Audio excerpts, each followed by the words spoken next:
My mother handed my 6-year-old daughter a $2 scratch-off lottery ticket at the Christmas Eve table, right after handing my sister's two older kids $5,000 checks apiece.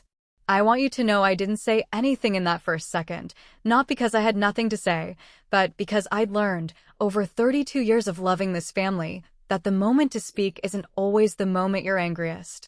Not every kid gets lucky the same way, my mother said, laughing a little, like it was a joke everyone at the table was already in on.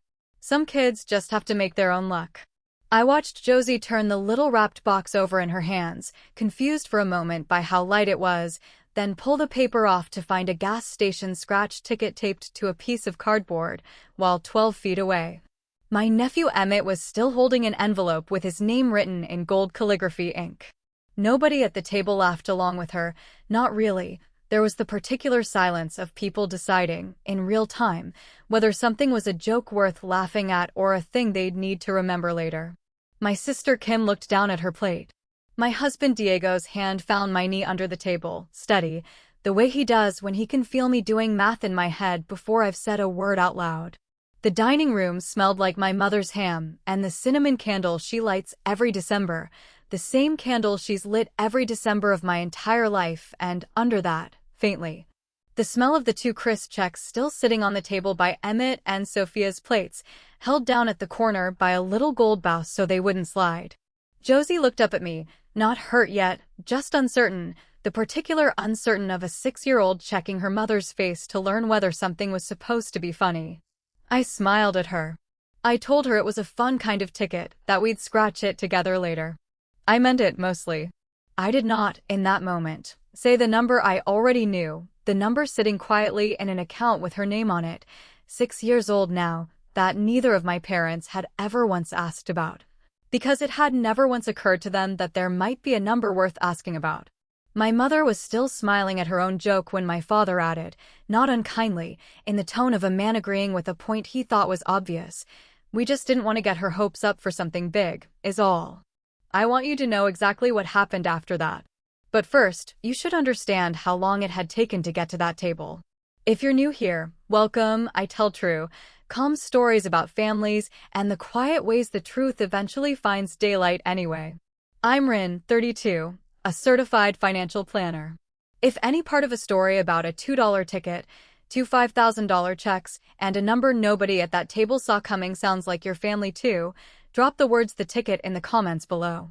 I read every single one.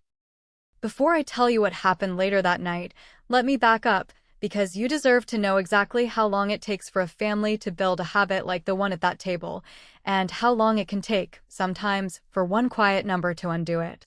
Kim and I grew up 9 minutes from the house we were sitting in that Christmas Eve, in a middle-class neighborhood in Eau Claire where the biggest scandal most years was whose lawn got a Halloween egging. Kim is 4 years older than me, and for most of my childhood, she was the reasonable one, the responsible one, the one who did her homework at the kitchen table without being asked twice. I was the one who left things until the last minute, who changed majors twice in college, who called home crying more than once about money in my 20s. None of that was untrue. It just stopped being true a long time before my parents stopped believing it. The year I turned 24, the marketing firm I worked for in Minneapolis did a round of layoffs, and I was in the first wave. I'd been living paycheck to paycheck even before that, the way a lot of people in their early 20s do without quite admitting it to themselves, and when the job went, so did the apartment 2 months later. I moved back into my childhood bedroom for 4 months, while I figured out what came next. My mother, Carol, made up the bed with the same quilt from high school.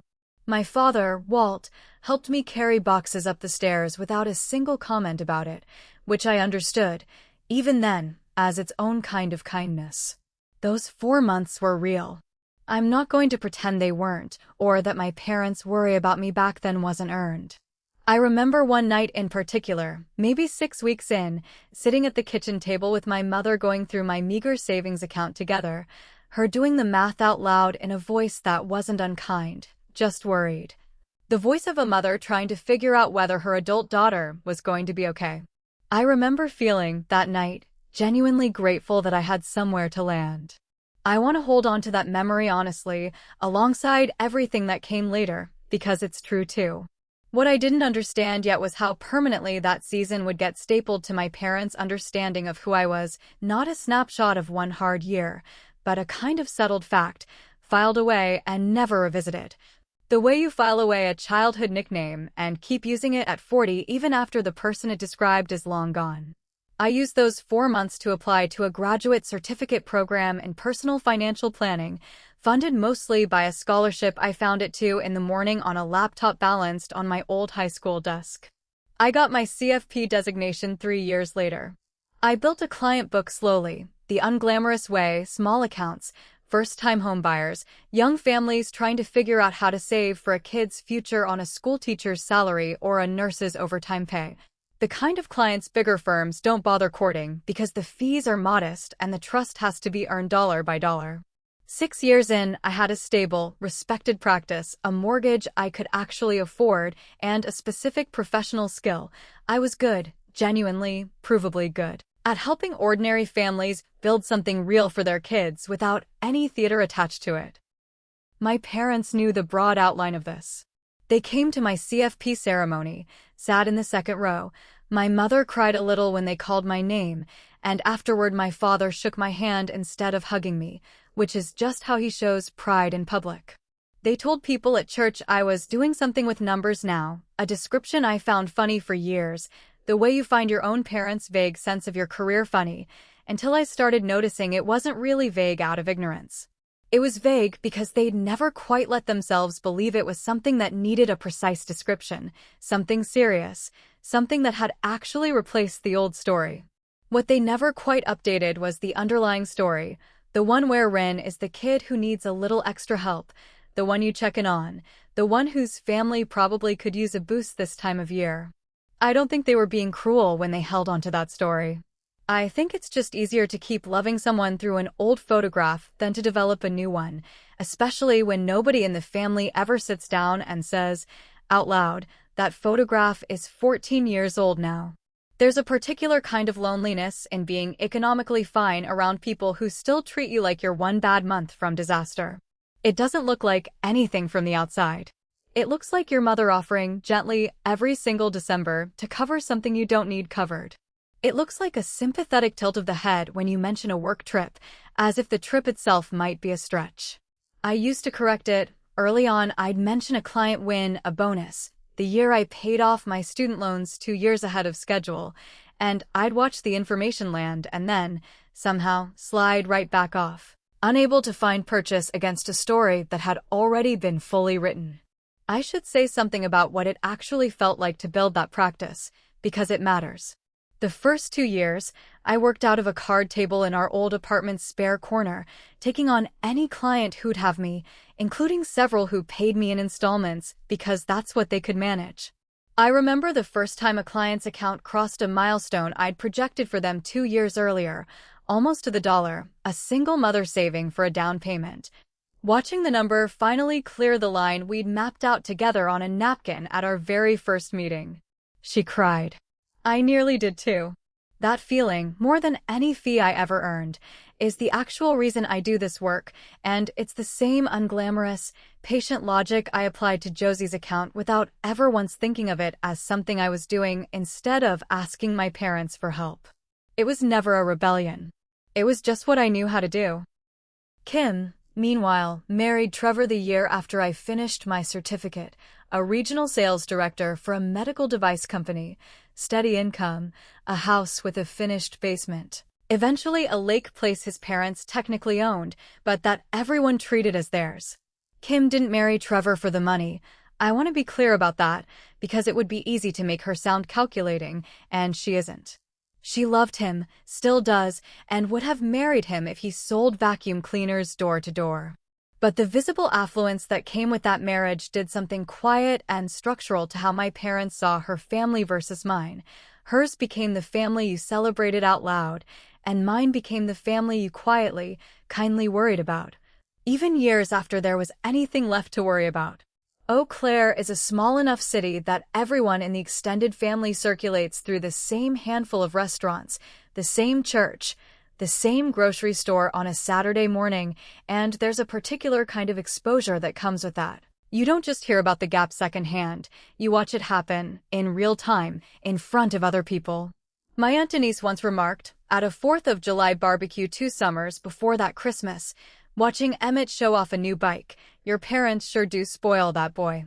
In a tone that was clearly meant as a compliment to Kim's family and clearly wasn't thinking about mine at all. I remember smiling and saying something forgettable, the reflexive smallness you learn to perform so a comment like that doesn't have to become a whole conversation at a barbecue. The gift started widening gradually enough that I could talk myself out of noticing any single instance. The summer Emmett was 9, he went to a 2-week baseball camp my parents helped fund.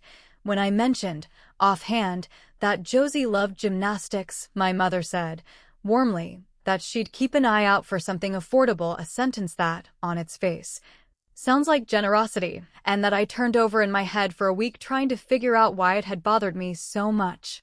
The Christmas Sophia turned 7, she got a real bicycle with her name airbrushed on the frame. Josie, for that year, got a coloring book. Small things.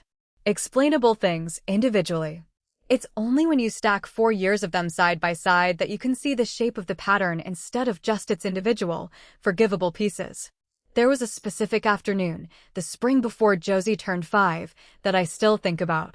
My mother was at our house for a visit and Josie showed her a drawing she'd made, a careful, determined crayon rendering of our whole family, everyone labeled in her own shaky letters. My mother admired it warmly, genuinely, the way she admires everything Josie makes. Then, folding it to take a photo for her phone, she said, mostly to herself, "We really do need to do more for this one, don't we?" in the same tone you'd use noticing a plant that needed watering. I remember standing in the doorway holding a dish towel, unable to figure out, in the moment, what exactly was wrong with a sentence that sounded, on its surface, like nothing but love. I never said anything for years for the same reason a lot of people don't say anything, because each individual moment was small enough to seem petty to raise. And raising the pattern as a whole felt like an accusation I wasn't sure I had the right to make against people who loved me, who had, in their own real way, shown up for me during the actual hardest year of my adult life. I believed, mostly, that it would even out on its own eventually, that competence, sustained long enough, would eventually replace the old photograph. I believed that all the way up until the Christmas Eve when my mother handed my daughter a $2 ticket and laughed. The 2 weeks before that Christmas Eve were ordinary in a way that made what happened at the table feel, in hindsight, almost inevitable. The kind of ordinary where you can see a pattern completing itself if you're paying attention, and I mostly wasn't. Because I had 11 client year-end reviews due before the holiday and a 6-year-old who'd just lost her first tooth and wanted to talk about nothing else. My mother called on a Tuesday, 10 days before Christmas, the way she does most years around that time, to ask whether we needed anything covered for the holidays, travel money, gift money, anything at all. The same offer, nearly word for word. She's made every December since I was 24, regardless of what my actual finances looked like in any given year. I told her, the way I always do, that we were doing great, that she didn't need to worry. She said, I know, I just like to check, in a tone that was entirely warm and entirely unaware of how it landed, and we moved on to talking about what to bring for the meal. My office is a converted sunroom on the back of our house, 2 client chairs and a folding table I've meant to replace for 4 years, a space that looks, I'll admit, nothing like what people picture when they hear financial planner. I built my practice almost entirely on referrals from people who couldn't afford the minimums at the bigger firms downtown, nurses, teachers, warehouse workers, a few young families just starting out. The exact demographic the industry mostly ignores because the account sizes are small and the hand-holding is real. I like the work precisely because nobody I serve is trying to get richer for its own sake. They're trying to build something specific and modest and real for a kid, or a retirement, or a house, and my job is to make sure boring, consistent effort actually compounds the way it's supposed to. I want to tell you about a Thursday that same week, because it's the clearest window I can give you into what my actual professional life looks like, since it matters for what happened next. I sat across a small folding table from a woman named Priya, a hospital respiratory therapist, and her husband, a warehouse supervisor, walking them through the math on a 529 account for their newborn son. A modest monthly contribution, automated, boring, the kind of plan that doesn't feel like anything is happening for years and then, one day, is worth real money because nothing dramatic ever interrupted it. Priya cried a little at the end, not because the numbers were huge, but because nobody in her own family had ever sat down and shown her that this kind of quiet, unglamorous planning was even something people like her got to do. I remember driving home that day thinking about how good it felt to hand someone proof that competence, applied consistently, adds up to something real, and not connecting it, not yet, to my own daughter's account sitting untouched in my own files. I found the connection 3 days later, entirely by accident, doing the same year-end statement review I do for every client account before the holidays, a task so routine I usually do it half listening to a podcast. Josie's 529 came up in the queue because I'd set it to auto-review with the rest, the same as anyone else's. I'd started it the month she turned 6 months old, $150 a month, automated. Invested conservatively the way I'd recommend to any client with a young child and an 18-year horizon. I hadn't looked at the actual balance, really looked at it, in longer than I want to admit, because it had simply become part of the automatic architecture of our lives, the way a mortgage payment is. The account had started small and stayed small on purpose, $150, the same amount every month, pulled automatically 2 days after my own paycheck landed. Invested in the same conservative target date fund I recommend to almost every young family who walks into my sunroom office. I remember setting it up the week we brought Josie home, sitting on the couch at 2 in the morning while Diego slept sitting upright with her on his chest, filling out the enrollment form on my phone because it was the one productive feeling thing I could do at that hour that wasn't just staring at a very small, very new person. The number on the screen was $11,412. I sat with that for a minute longer than the moment probably warranted. Not because the number was enormous. By the standards of my own client book, it was a solid, unremarkable, entirely typical result of 6 years of consistency, exactly what I'd expect and exactly what I'd tell any client to expect. What stopped me was doing, almost against my will, the same kind of quick mental math I do for a living. Emmett and Sophia's checks, $5,000 each, presented once a year with real ceremony, gold ink, a toast, my mother's visible pride in the gesture. Josie's account, quiet, automatic, never mentioned to anyone, already worth more than both checks combined, and with 12 more years to compound before anyone would need to touch it. I thought, too, about something Kim had said to me once, almost in passing, 2 summers earlier, over coffee, that the college fund checks our parents handed out each Christmas tended to get folded into whatever that year's actual expenses were within a few months, camp costs or dance recital fees or a car repair, never quite making it into an account that grew on its own. She hadn't said it with any bitterness. It was just a fact of her household's cash flow, offered the way you'd mention any other ordinary detail. I hadn't thought much of it at the time. Sitting at my desk 3 days before Christmas, I thought about it a great deal. I want to be careful here, because it would be easy to tell this part of the story as a simple morality tale about my sister's family spending money unwisely, and that isn't what this is. Kim and Trevor manage a genuinely more complicated household budget than mine, 3 kids, a mortgage on a bigger house, the costs that come with a more visibly expensive life, and none of that is a character flaw. The point was never that Kim's family did something wrong with the checks. The point was that the checks were never actually structured to grow into anything, year over year. The way a real account is, they were a gesture, generous in spirit, that dissolved back into ordinary life within months, while an unglamorous, unwitnessed habit, running quietly in the background for 6 years, had already outgrown them without anyone deciding it should be a contest at all. I sat there long enough that the podcast in my earbuds finished an entire episode without my registering a word of it, staring at a number that, in every practical sense, should have felt like nothing but good news, because it was good news.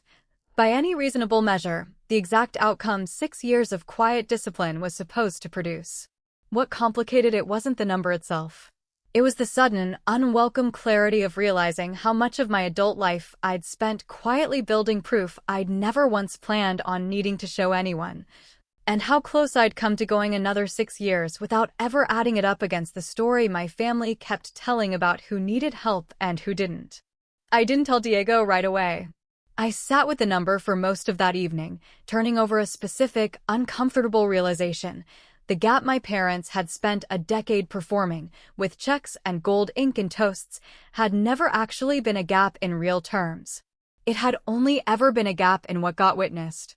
Josie's actual financial position, quietly built with no audience at all, was already stronger than her cousin's, not because I was trying to win anything, but because slow, boring, consistent competence is what I do for a living. And I'd simply never thought to apply it to my own family as if it needed proving to anyone.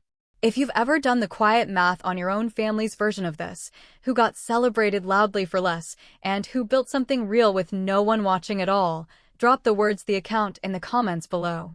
I have a feeling a lot of you already know exactly the number I'm talking about, even if it's never been written on a check with a bow on it. I told Diego that night, after Josie was asleep, sitting on the edge of our bed with my laptop still open to the account screen. He was quiet for a second, then said, "You're not going to say anything at dinner, are you?" Not really a question, more a read on my face than my words. I told him I honestly didn't know yet. He closed his laptop gently. He'd been grading shop class safety quizzes at the kitchen table, the kind of unglamorous evening work that makes up most of a teacher's actual life, and looked at me for a long moment. "For what it's worth," he said, "I don't think it's really about the money, is it? I think it's about somebody finally saying, out loud, that the story they've been telling about you stopped being true a long time ago." I told him that was probably the most accurate thing anyone had said about any of this in a decade, and he shrugged, in the modest way he does when he's said something true without meaning to sound wise about it. Some part of me still believed, even then, that the actual number didn't need saying, that it was enough just to know it, privately, and let my parents keep believing whatever story let them sleep at night.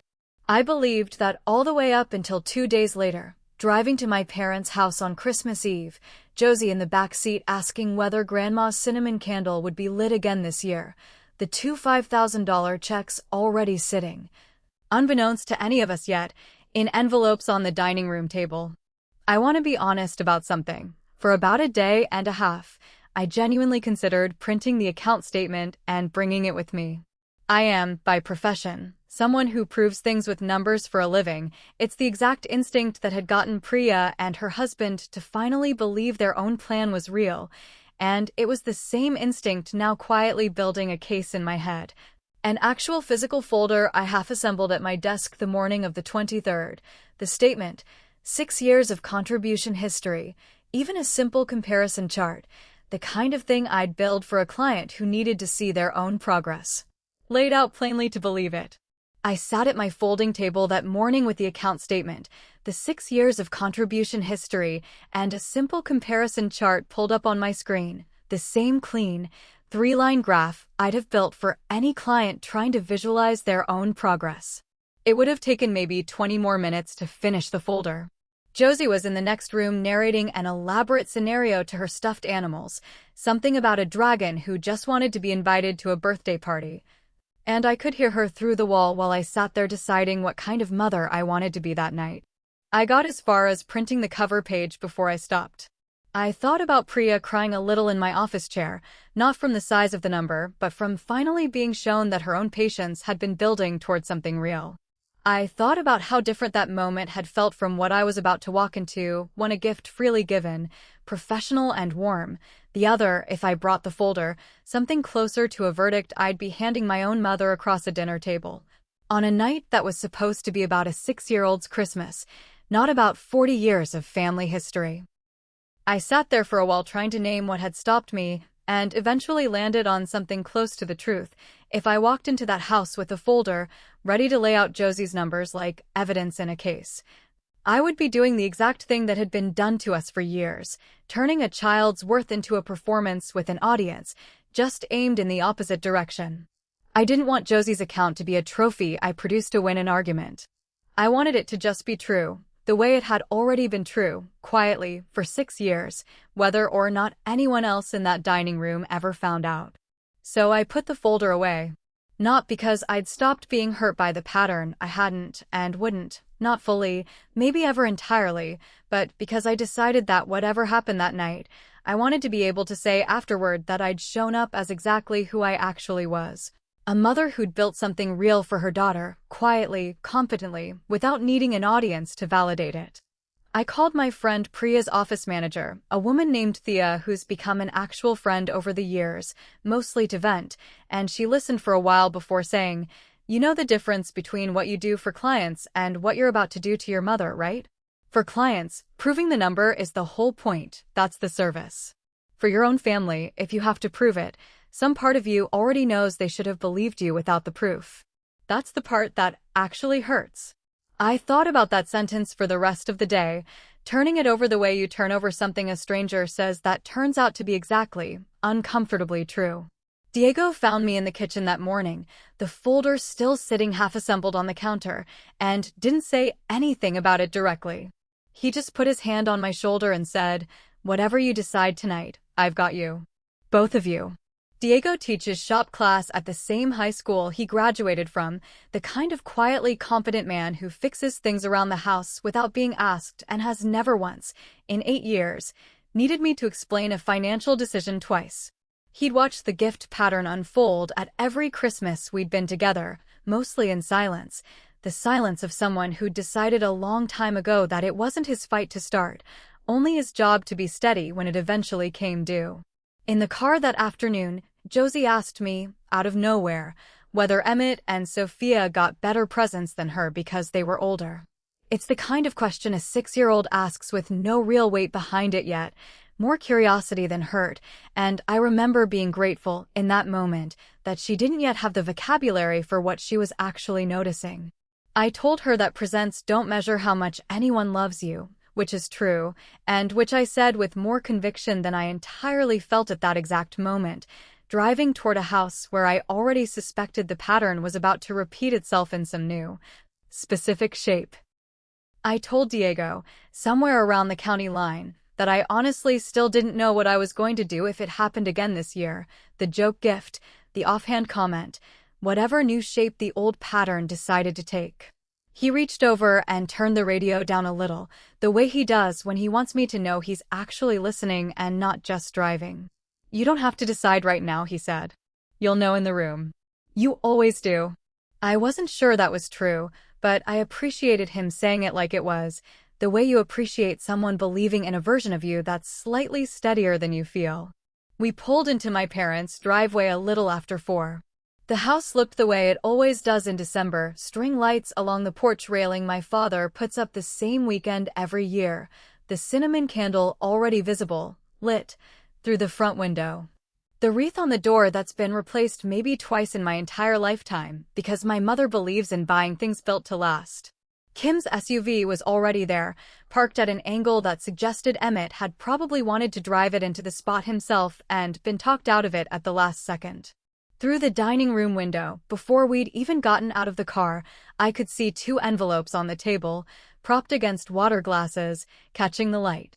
My mother met us at the door in her Christmas sweater, hugged Josie first, the way she always does, and said, brightly, "We've got something special for everyone tonight."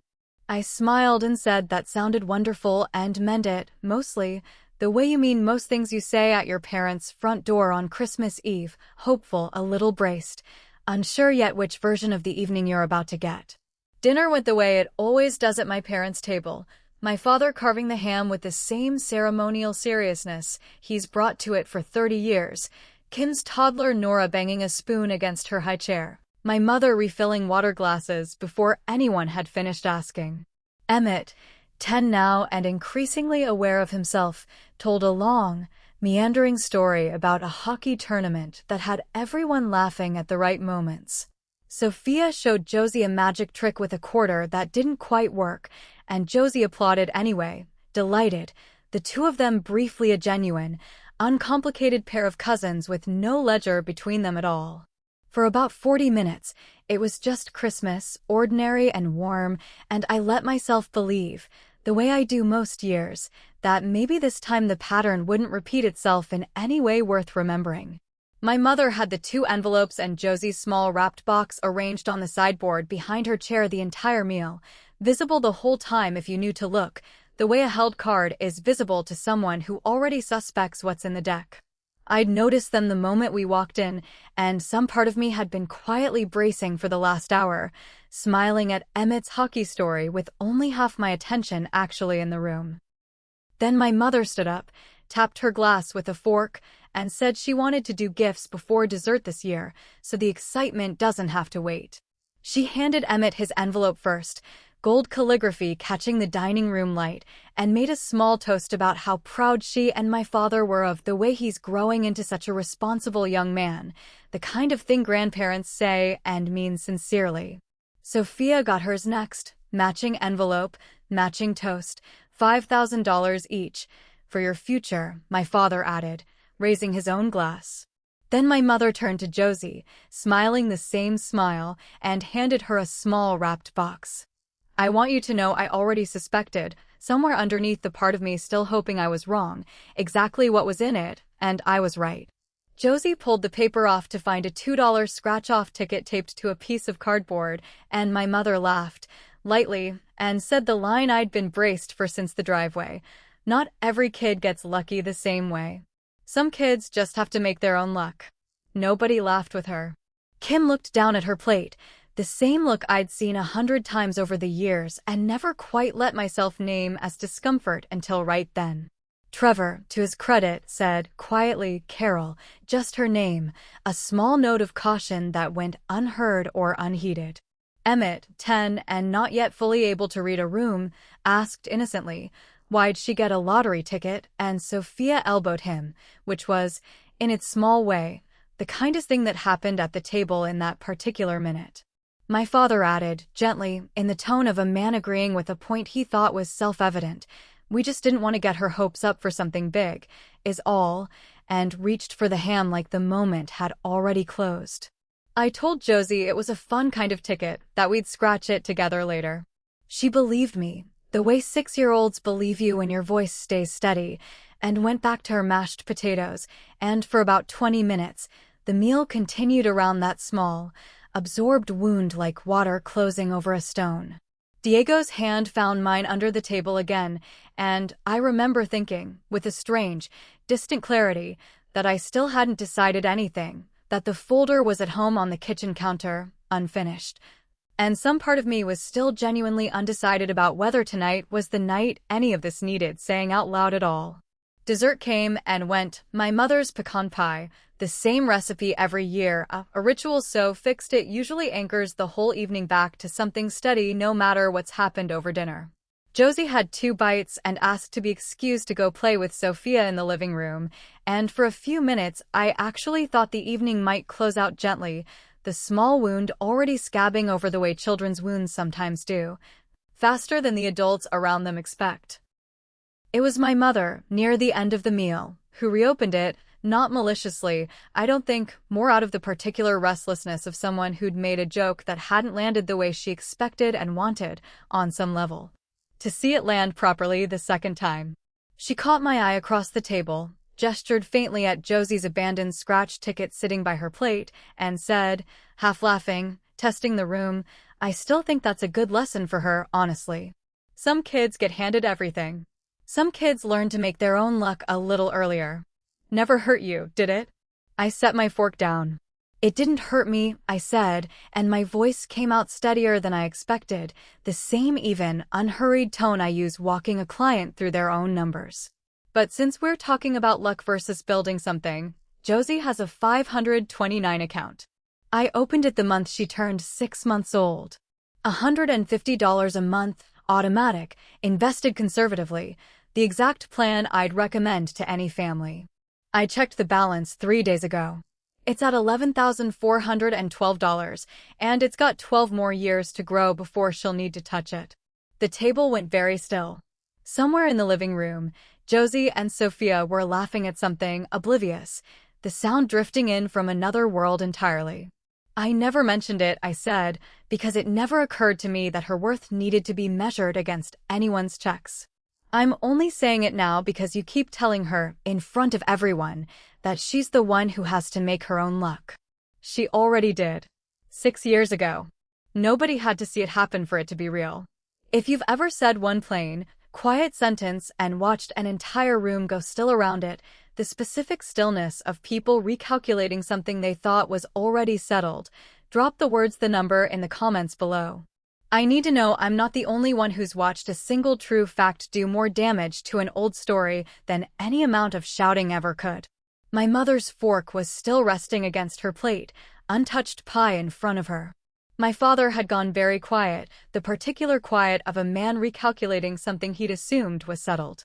I hadn't raised my voice at any point. I hadn't needed to. The number itself had done all the work a raised voice usually has to do in a moment like that, landing in the room with a weight no tone of voice could have added to it. I want to be clear, I added, into the silence, I'm not trying to make anyone feel bad about the checks. Emmett and Sophia deserve every bit of what you've given them, and I mean that. I'm only asking that Josie stop being the punchline in the story where she's the one who needs luck. She doesn't. She never did. My mother's face did something I hadn't seen it do in years, not anger, more like a kind of quiet arithmetic of her own, running backward through every check, every toast, we just didn't want to get her hopes up, trying to figure out where the story she'd been telling herself had stopped matching the facts. 11,000, my father repeated, quietly, not quite a question. 412, I said. As of Tuesday. For a moment, nobody moved. Trevor had gone very still beside Kim, and Nora, sensing the shift in the room the way toddlers always do, started fussing quietly in her high chair, a small, ordinary sound that somehow made the silence around it more noticeable rather than less. Kim was the first one to actually say something. "Ren," she said, and her voice had an edge I'd never heard her use with our parents before. "You've had that account running this whole time and you never said anything?" It wasn't accusatory, not really, more like she was recalculating something too, the same math I'd done at my desk 3 days earlier, except she was running it in real time, in front of everyone. About her own kids' checks and what actually happened to them most years. I didn't think I needed to say anything, I told her, and I meant it gently, because none of this was really about Kim, and I didn't want her to carry a weight that wasn't hers to carry. It was never a competition to me. I only said it tonight because Mom keeps needing Josie to be the kid without luck, and she isn't. She just never had anyone selling it to a room. My mother was quiet for a long moment, turning her water glass slowly on the tablecloth. When she finally spoke, her voice had lost the bright, performing quality it usually carries at that table. "I think," she said slowly, "I've been picturing you at 24 for a very long time." I don't think I ever noticed I stopped updating the picture. She looked at Josie, who was still working on her mashed potatoes, blessedly unaware of most of what had just happened over her head. "I'm sorry, sweetheart. That was a bad joke. It wasn't fair to you. It wasn't a perfect apology. It didn't undo a decade of gold ink and coloring books. But it was the first time in my adult life I'd heard my mother name the gap out loud instead of laughing past it, and I understood, sitting there, that it was going to have to be enough to start with, because nothing more honest than that was going to arrive in one dinner. My father, always slower with words than my mother, finally said something a few minutes later, quietly, mostly to his plate. "I think I told myself for a long time that money was the one thing we could still give you kids, since we couldn't give either of you much else. We're not wealthy people, we never were. And somewhere in there I think I convinced myself that giving more of it to Kim's kids was fair, because I figured you had it handled, and figuring you had it handled somehow turned into never checking whether you actually did." He looked up at me, and I saw, for the first time in longer than I could remember, something like real uncertainty on his face, a man questioning a story he'd told himself so long it had stopped feeling like a story at all. "That's not an excuse. I just wanted you to know where it came from." I told him I understood, and I did, more than I expected to in the moment.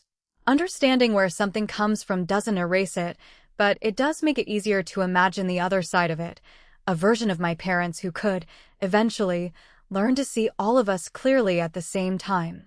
Instead of casting one daughter as the cautionary tale and the other as the success story, forever on a loop that had stopped being accurate before Josie was even born.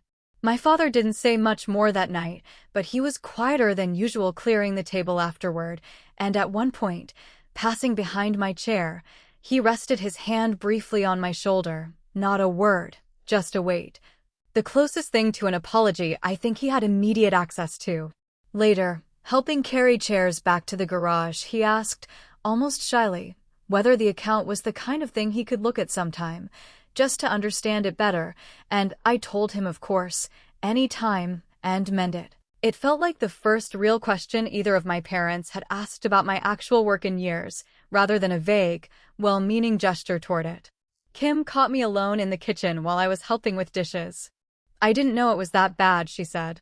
"I mean, I knew, sort of. I just never let myself add it up." She was quiet for a second, drying a plate she'd already dried once. "I'm going to talk to them about evening things out going forward. Not because you asked me to. Because I actually looked at it tonight, really looked, and I didn't love what I saw." I told her I wasn't asking for anything to be evened out on my account, that Josie was already fine, more than fine, but that if she wanted to have that conversation for Emmett and Sophia's sake too, about what actually happens to those checks every year, that seemed like something worth having regardless of what happened at our table. Kim and I ended up sitting on the back porch steps for a while after the dishes were done, both of us in coats, our breath visible in the cold, watching the kids chase each other around the yard with sparklers my father keeps in a box for exactly this occasion every year. "I've spent my whole adult life being the one everyone thinks turned out fine," she said, not quite looking at me. "I never once thought about what that made you, by comparison, in their heads.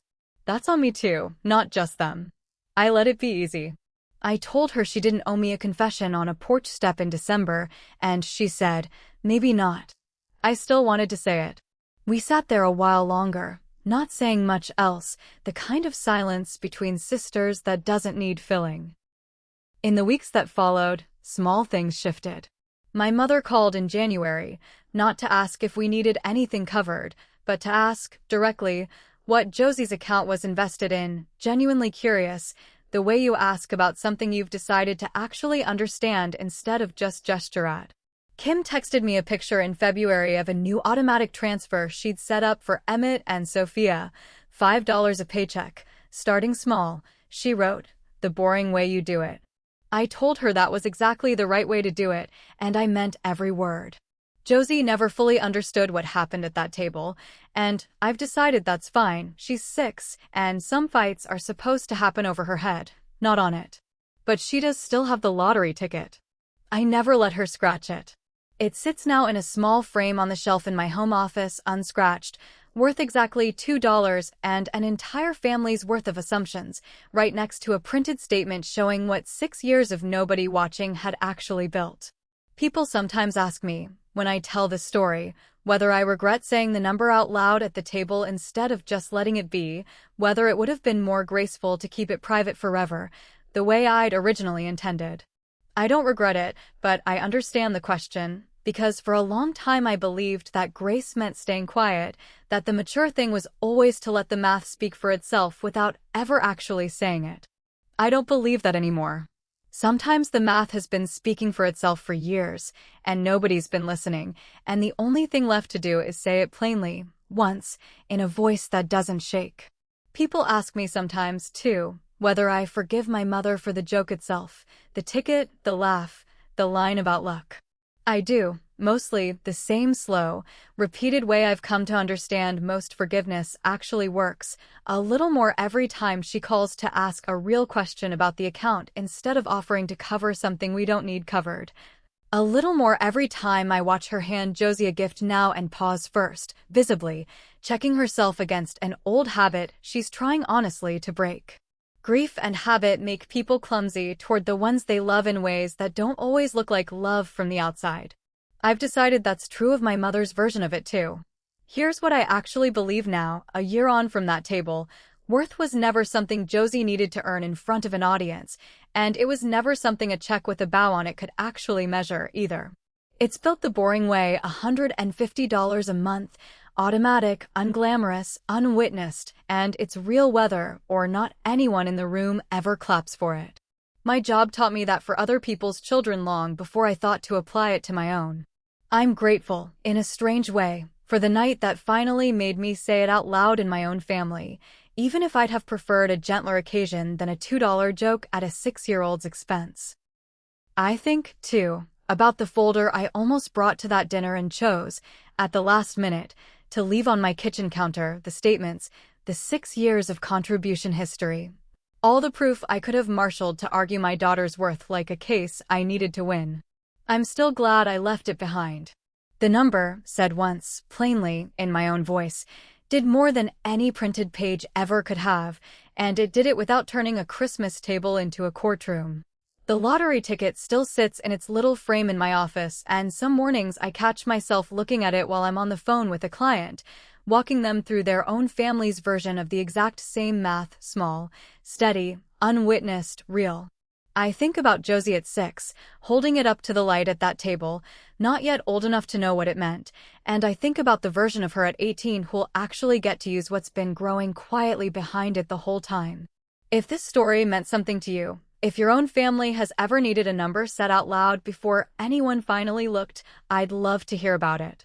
Drop a comment, subscribe if you're new here, and I'll see you in the next story. Thank you for staying with me through this one. It mattered more than you know.